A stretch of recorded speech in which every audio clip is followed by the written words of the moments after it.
My only question to you, you're stopped at a red light. When you're stopped at the red light, what does your boyfriend do?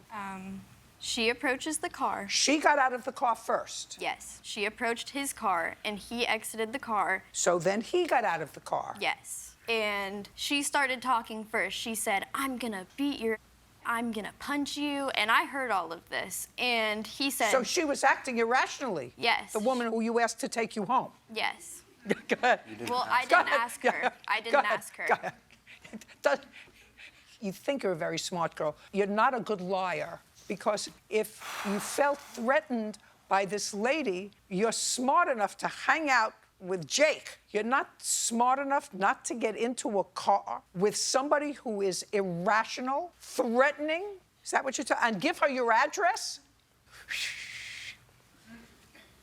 See how silly it sounds? Does it sound silly? Did it sound this silly when you were rehearsing the story with the two of you? No. No. I know, because you said, I'm going to say it to her, and she's as stupid as the other adults I know. So she got out of the car first. She left her 9-year-old in the car, got out of her car first, approached the car and was shouting all kinds of obscenities and threatening Jake. And then what happened? Jake got out of the car. I was already extremely stressed out with the situation, and I saw she had a... What stressed out with what situation? The only situation you were stressed out with, it was 12:42, and you had a 1 o'clock therapy appointment, and the therapist was 40 minutes or 20 minutes away from your mother's house, and your mother had called you at Jake's house and said, you better get your behind home because we have a therapy appointment that I have to pay for whether I go or not. So you better get yourself home.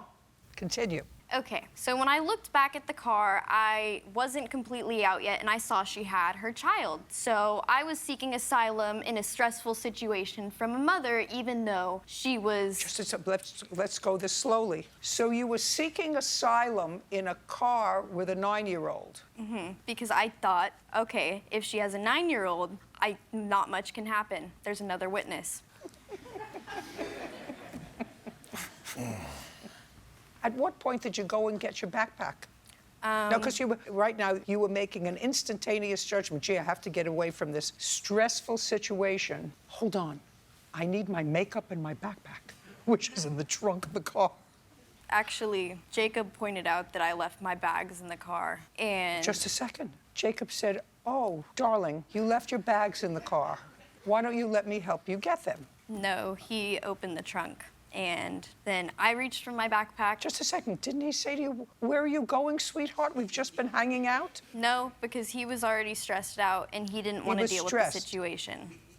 Okay, so let me see. We have somebody that's driving down the road, and they're going to a birthday party with her 9-year-old. You're driving down the same road with your boyfriend, late for an appointment. Your mother is furious with you at this point because you were supposed to be home much earlier and you weren't. Jake gets behind somebody who's going a little too slowly, and you're a little hysterical in the car because all of this is costing you time, and your mother is going to kill you. Who do you think I believe was rushing and stressed? What do you think I believe is right? Has nothing to do with age. It has just to do with common sense. Somebody's got a 9-year-old going to a birthday party. Somebody is an hour late for a medical appointment, mother waiting behind a slow car. Who do you think I'm going to believe? I think you're going to believe the mother. You're right. You know why? Makes sense. Makes sense that he got out of the car first, because that's what stupid people do.